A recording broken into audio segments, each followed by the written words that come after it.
So, my dad died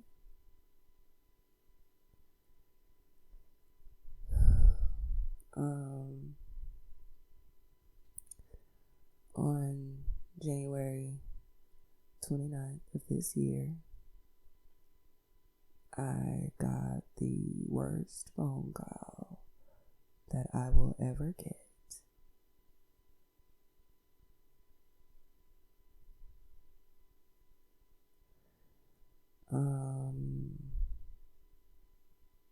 Next to if I started a family of my own.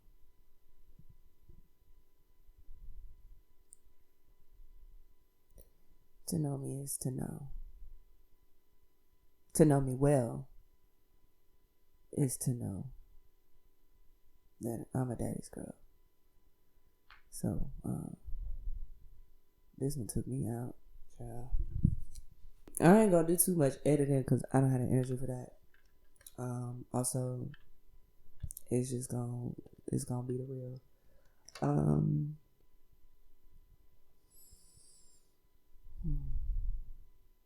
The last phone call I did get from him was the night before he passed. And he specifically called me to tell me that he saw the podcast. And that is why it was on my spirit to even get on the mic today. Because see, I was gonna throw this shit away and get to this some other day that isn't right now. But with it being Father's Day and with him having called me to tell me that he saw the podcast and was just like, wow, yeah, no, I want to call you and tell you because I saw the podcast. And I was just like, wow, this is really good. It looks all professional and stuff. You got the music going. I thought I was watching a TV show or something. Thank you, Daddy. Yeah, no, I can tell. I can really tell that, the people who gonna need to hear this, they gonna need it. So, yeah. Thank you. Yeah, I'm trying to do it like, I don't know, like once a month. Go pop out sometime. Then I'm like, okay, let's see. Cause like, you can't call this. You don't know how this really gonna go. You know what I'm saying? And I'm still not counting on it. But never say never shit. Shit. Anyway. He called me to tell me that he saw the podcast. I had just dropped episode 2. And for that to be our last conversation, you know what I'm saying? Like, he ain't called me to tell me he went to go get a lottery ticket. He ain't called me to tell me that the Texans finna play. He ain't called me to tell me that, what he's finna make for dinner. Because, see, we were friends. He called me to tell me he saw the podcast. That was our last conversation. So I don't take that lightly. So I'm on the mic.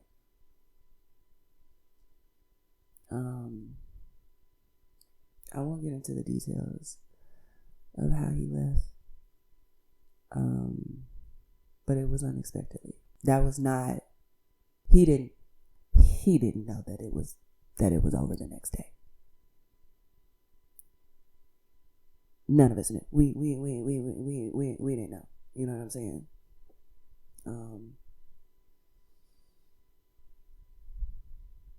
So this is an adjustment, but it's also a really good reminder that this shit can end at any point. It can end at any point. And so you have to be very, very intentional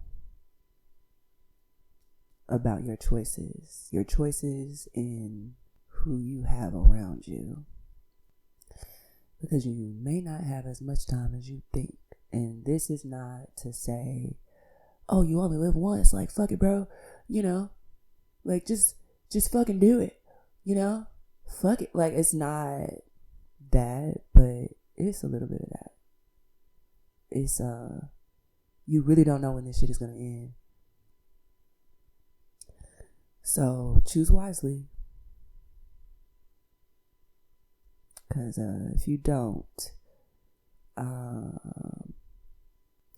you will make this life a lot harder on yourself than it has to be. And I put it like that. This is my first Father's Day without not just my father, my daddy.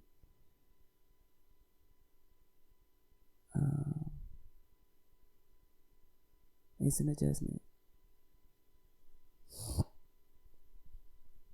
But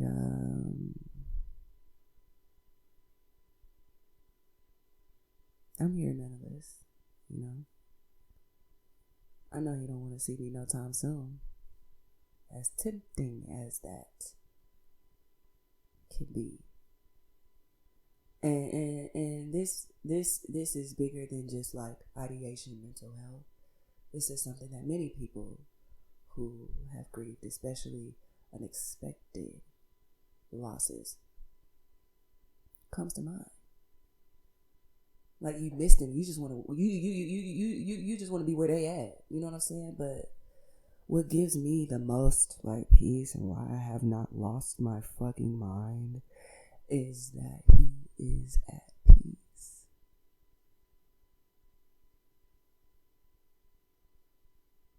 He is at peace. His heart is at peace. His mind is at peace. His nervous system is at peace. He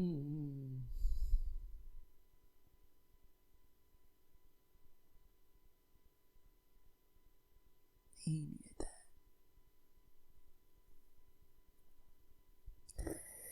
So, yeah, I know the question that many of you have is how I'm doing. And the answer to that is I don't know. Some days are better than others. I know people say that a lot, but like, that's the reality. You know what I'm saying? I'm finding a new normal, because ain't no way in hell I can go back to what was normal. He gone. I don't think that's registering to some people, because the past few months have been a mixture of grieving him, but also having to navigate quite a few emotional blows from people close to me, because I don't think they really get it.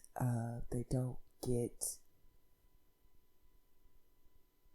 many of whom have yet to lose a loss this heavy.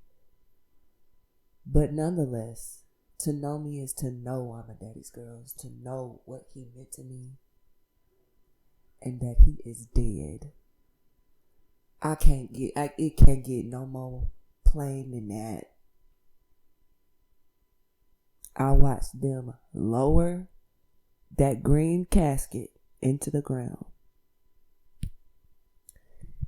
They brought that tractor from behind me. I thought they was digging other graves back there. That tractor came from behind me and rolled over with that concrete plate.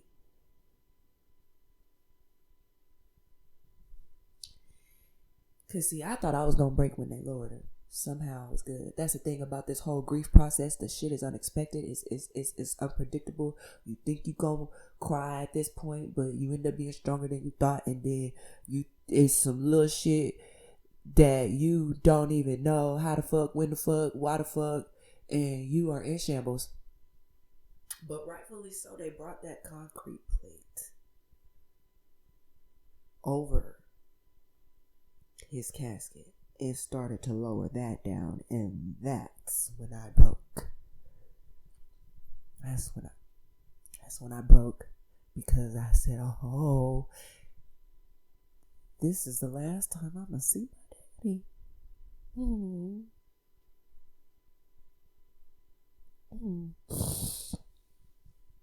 We buried him on Valentine's Day.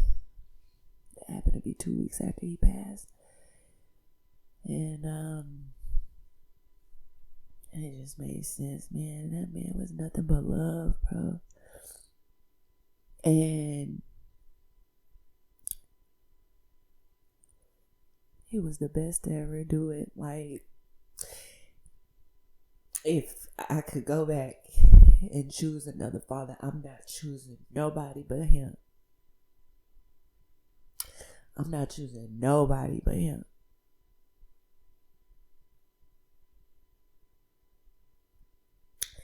So, and the thing about it is, he wasn't just a father to me, he was a father to several. Like, he was a father to anybody in his proximity, you know what I'm saying? Because he had a way of being able to touch your heart, you know what I'm saying? Even without saying much, you know what I'm saying? Like, just his presence. Anybody who has ever come over to Alderwood Drive, bro, like, you know, like, and you see my daddy sitting in that living room, that man is big chillin'. He big chillin'. You walk in the door. How you doing? You know what I'm saying? Like,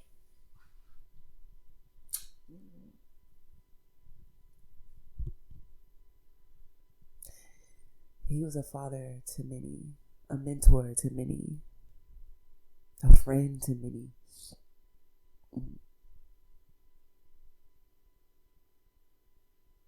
He was mine. He was mine. And still is. And that's what I'm navigating these days, honestly, is how do I continue to carry him with me? So I'm wearing his favorite color. It's the same color that the women of the family wore at the funeral.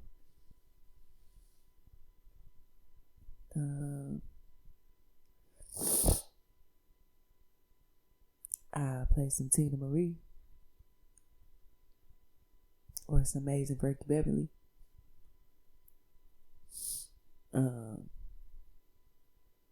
In so many ways, because that man is literally half of me biologically, but spiritually, as a daddy's girl, that man is most of me. That man is most of me. So, but yeah, you know, some days are better than others.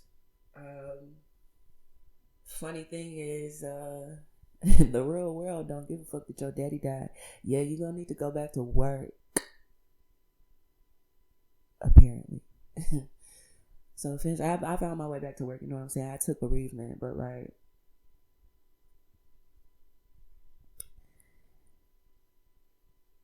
it's one thing for your job and, like, you know, bills and shit to be like, you know, run me the money.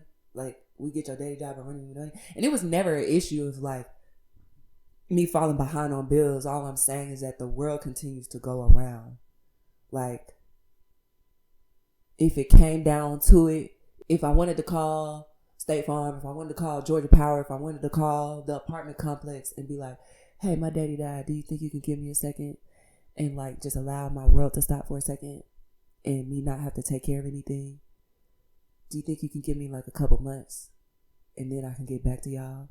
You'll be like, hell no. Our condolences, but you're gonna have to run me that money.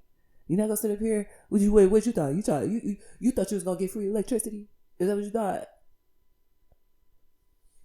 No, the world keeps going around, bro. But this is why it is so imperative to have the right community around you, because it's bad enough that your job and everything else that is non-personal, you know what I'm saying, that doesn't have a personal relationship with you, like it's bad enough that they expect you to keep going on, like your daddy ain't just die. But to experience some of the things that I have experienced by the hand of the people closest to me is insane. They didn't prepare me for this part. The people closest to me have given me at least amount of grace. The people closest to me have been the hardest place to land. Not all, but some. And the few, I am very, very shocked. And apparently this is a common thing. I've seen other, grief stories online. It's a common thing for whatever the fuck reason that the people closest to you drop the ball hard.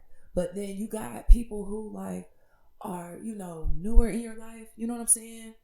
They don't carry the same tenure and run in circles around those close friends that are not getting it, are dropping the ball, don't have the capacity, don't know what to say, don't know what to do, don't know what I want from them. I ain't even about to dwell on that. The point is, the most important part is, I got people who get it. I got people who understand. I got people who giving me grace. I got people who see me from my heart for real. I got people who understand that my heart is broken.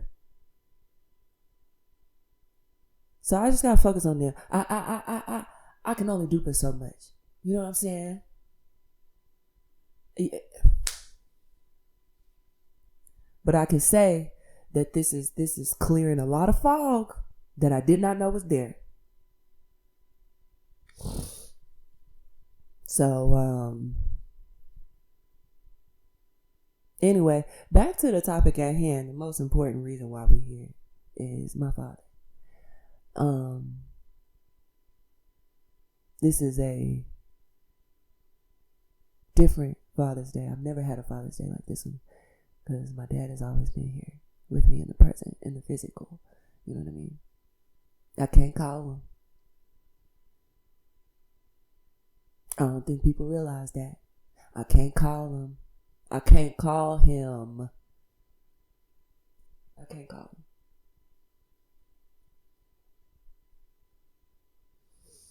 But I'm finding new ways to connect with him spiritually.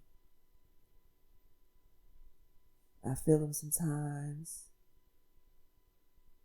Sometimes I feel like I catch a whiff of his smell. Sometimes it's crazy. But yeah.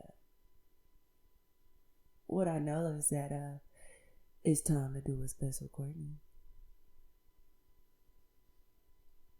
Because I gotta see this shit through, because some of us have considered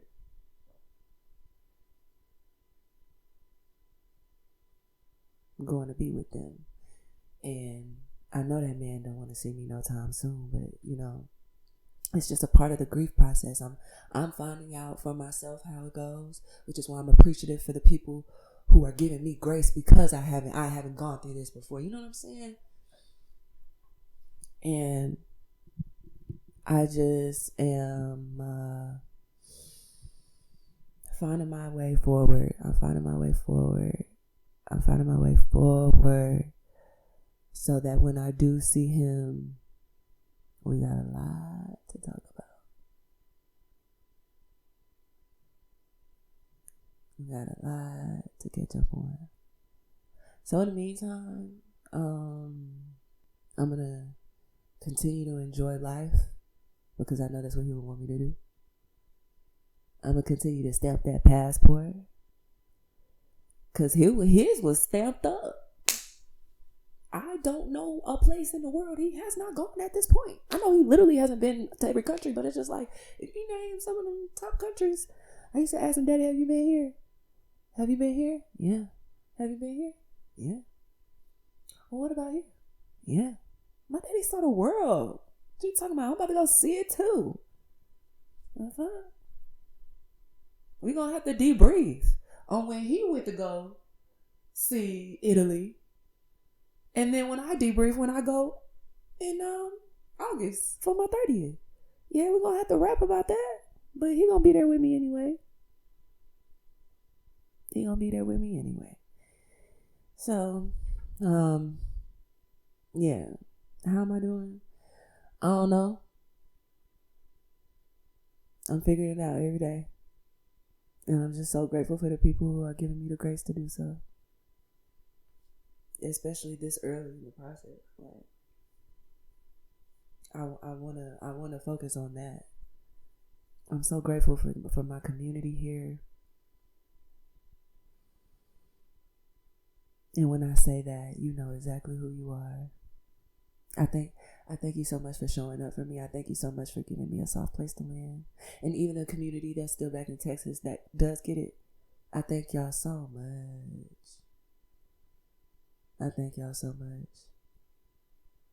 And anybody else who I'm forgetting, I know a couple people across the country. I just thank y'all for being a listening ear. Thank you. I'm going to close this out with the speech that I gave at his funeral. I know not everybody was able to make it, but also I want to say this so that these words live on. So here we go. I was his, and he was mine. He was my rock. He was my best friend. And he was my biggest supporter.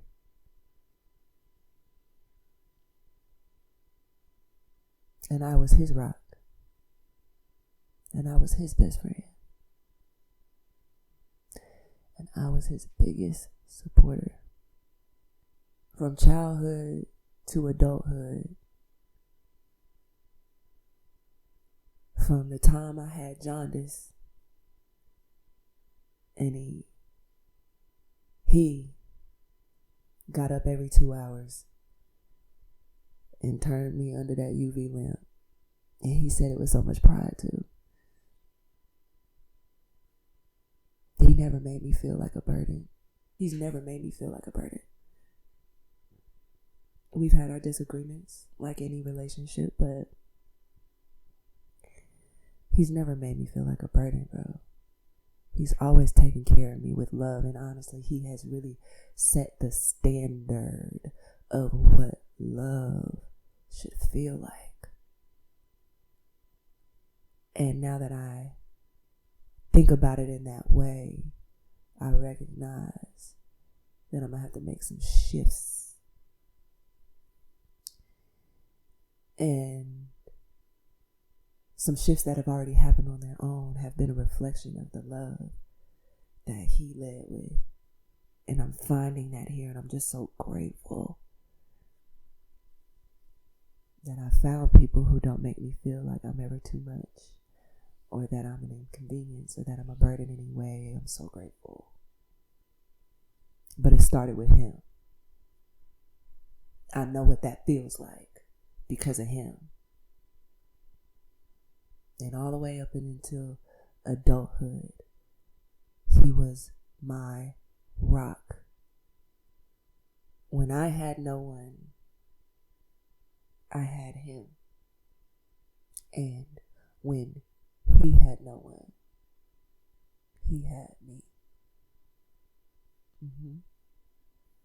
We were each other's safe space. And we were the phone call that you hardly miss, that you don't miss. And if we did, we was handling business, and we was going to call each other back, because that was never up for debate. Like I said, he was my best friend. He used to take me to Texas games. We used to go see the Transformers movies, Planet of the Apes. Like, that was my dog. that was my dog. We would watch Power together, debrief about it the next day. Because I was his and he was mine. Because I was his and he was mine. Most importantly, he was my biggest supporter. He supported me in changing my major to marketing. And marketing now pays the bills. You know? And I was his biggest supporter in any of the endeavors that he shared with me. In me alone. I was happy for the things he had planned for himself. And I was looking forward to him seeing that through.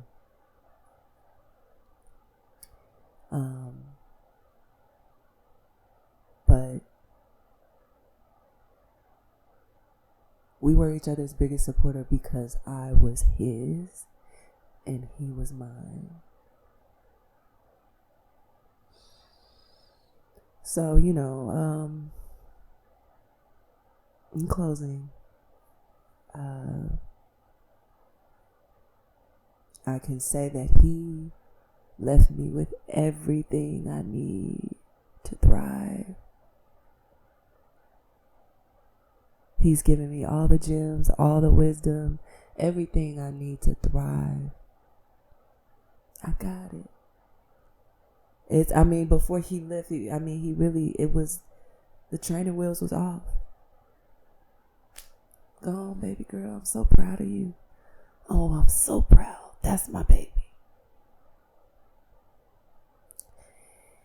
And it would be over little stuff. You know what I'm saying? I told him, like, Daddy, I went to go get my transmission fluid changed at Pep Boys because Honda was trying to charge too much.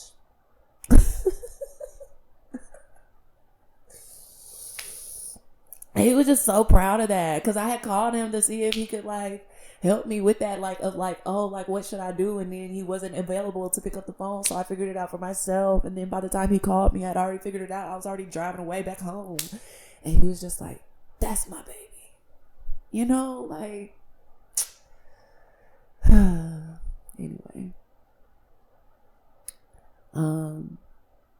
I look forward to continuing his legacy.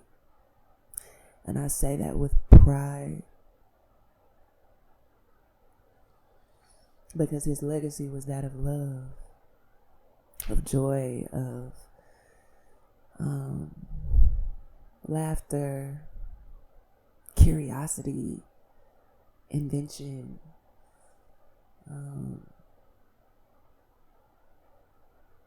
just being a visionary, you know, a trendsetter. You know, he's the type who, when you were in his presence, you never left the same way you came. You know what I'm saying? Like, it's that. And anybody who knows me knows I essentially just describe myself in so many words. So I look forward to continuing his legacy, seeing this shit all the way through, seeing how good it can get. And I look forward to seeing how he'll continue to protect me on the other side of the veil. Because the day of his funeral, I heard him say, I ain't going nowhere. And he's shown up for me in ways I still am just... I broke down one night because of how he showed up for me. Like, watched out for me from behind the veil. So, like I said, it's the best to ever do it. That's not up for debate. He's the greatest to ever do it. So, happy Father's Day. Happy Father's Day to all the girl dads, the daddy's girls,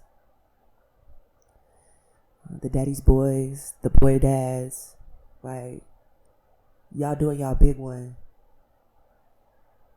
And my condolences to those of us who no longer have our fathers on this side of the veil. And I sit with you on today to know that we're gonna have to keep this shit going. You know what I'm saying? Like, they looking down with so much pride, you know. Let's make it let's make it count. I don't know when the next episode is gonna be. I just know I had to get up here and say this because it was on my spirit. But yeah, that's the episode today.